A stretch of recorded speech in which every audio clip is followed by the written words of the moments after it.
안녕하세요. 공시봤습니다. 다가오는 6월 1일부터 시행되는 전월세 신고제를 앞두고 건물주들의 문의가 많아지고 있습니다. 그동안 신고의 의무가 없던 임대차 계약에 대해서 앞으로는 신고 의무가 부과됨에 따라 건물주, 세입자들은 불만을 쏟아내고 있는데요. 오늘은 이 전월세 신고제가 무엇인지 알아보고 그에 대한 대처 방법과 계약서 작성 요령 등을 파악해보는 시간을 가져보겠습니다. 전월세 신고제는 6월부터 보증금 6천만 원을 초과하거나 월세가 30만 원을 넘으면 신규 계약이든 갱신 계약이든 30일 이내로 임대차 계약을 온 오프라인 주민센터에 신고하는 제도입니다. 사실 여기에 이미 답이 숨겨져 있습니다. 어떻게든 보증금은 6천만 원, 월세는 30만 원 이하로 계약하면 신고를 하지 않아도 된다는 것이죠. 그러면 먼저 6월 1일 시행되는 신고제 내용을 살펴보겠습니다. 첫째, 2021년 6월 1일 이후에 계약한 전월세 거래에 대해서만 신고 의무가 부과됩니다. 둘째, 보증금을 6천만 원을 초과하거나 월세가 30만 원을 초과한 경우에 신고 대상입니다. 셋째, 임대사업자로 렌트홈에 신고하고 있다면 별도로 신고하실 필요가 없습니다. 넷째, 세입자의 경우에 전입신고를 하면서 임대차 계약서를 첨부하면 전월세 계약을 신고한 것으로 간주됩니다. 이 경우에는 확정일자가 부여됩니다.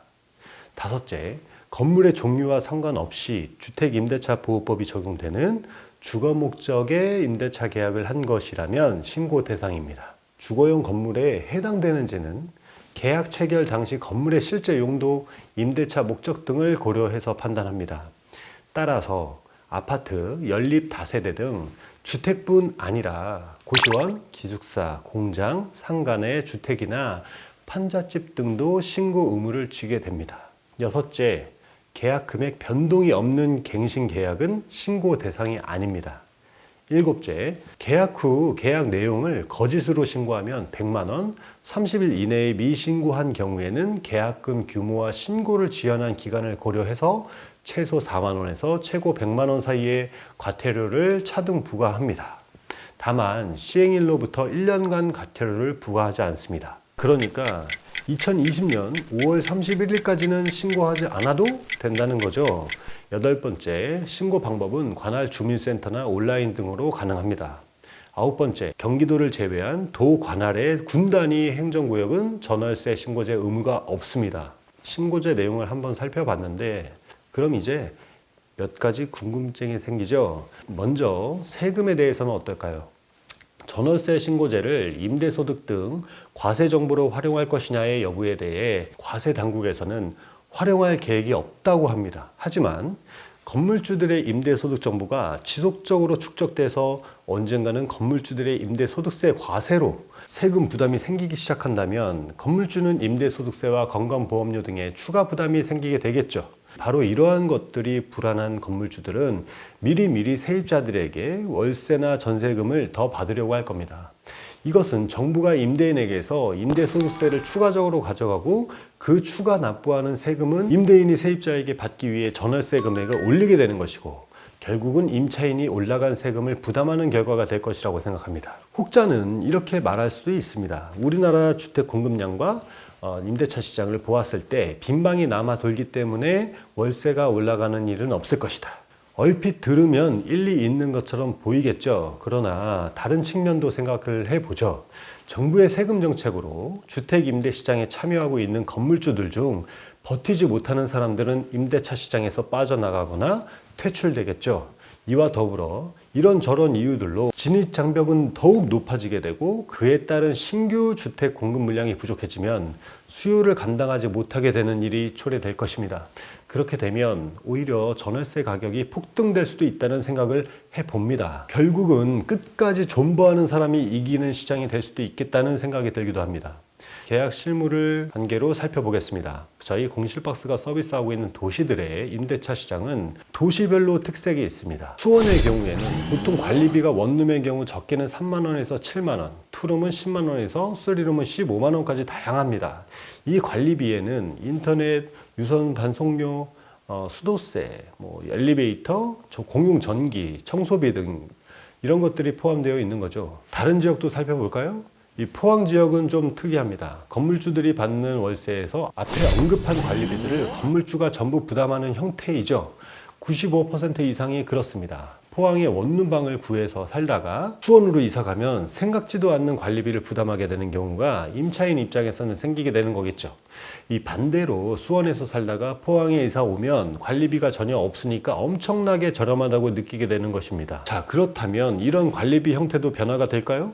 포항 지역처럼 월세 관리비를 포함하고 있던 건물주분들은 당연히 월세와 관리비를 구분해서 받으려 할 것입니다. 가령 32만 원의 월세를 놓던 원룸은 전월세 신고 대상이 됩니다. 그렇다면 월세는 27만 원을 하고 관리비 5만 원 이런 식으로 계약서에 명시하게 되면 전월세 신고 대상이 되지 않겠죠. 이렇게 임대차 시장에서 계약서 작성 방식이 명확하게 자리를 잡게 될 것인데 이것이 장기적으로는 월세 임대료를 상승시키게 되는 방향이 될 것입니다. 어차피 관리비는 임차인이 부담했어야 하는 것들이었는데 공급 과다와 건축업자들의 치열한 경쟁, 중개업자들의 편법들이 어우러진 기울어졌던 시장의 구조가 제대로 된 방향을 찾게 되는 것이라고 해야 될까요?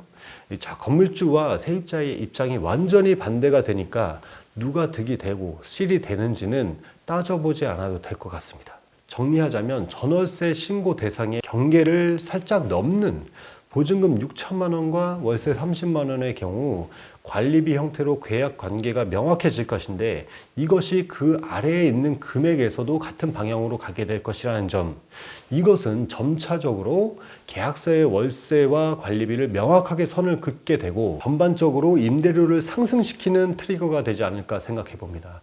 고가 월세와 고가 전세 시장은 임대인의 모든 소득 구조가 당연히 노출될 것이고 더불어서 임차인의 개인정보도 노출될 것이라고 생각합니다.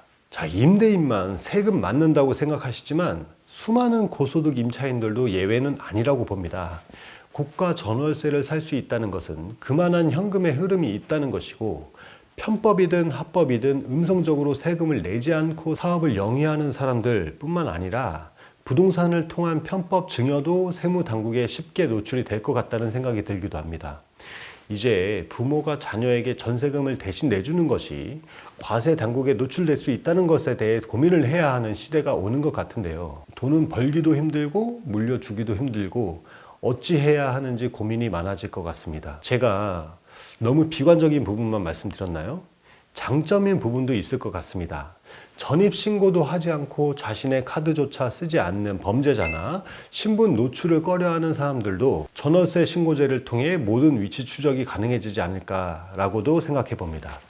물론 30만 원 이하의 월세를 살면 되겠지만 제도라는 것은 언제든지 수정될 수 있는 것이고 모든 전월세 계약에 대해서 신고하라고 할 수 있는 것이니까요. 어떻게 보면 장점이 될 수도 있겠지만 또 어떤 방향에서는 정부의 국민 감시가 완벽히 통제되는 사회가 될 수도 있겠다는 생각이 듭니다.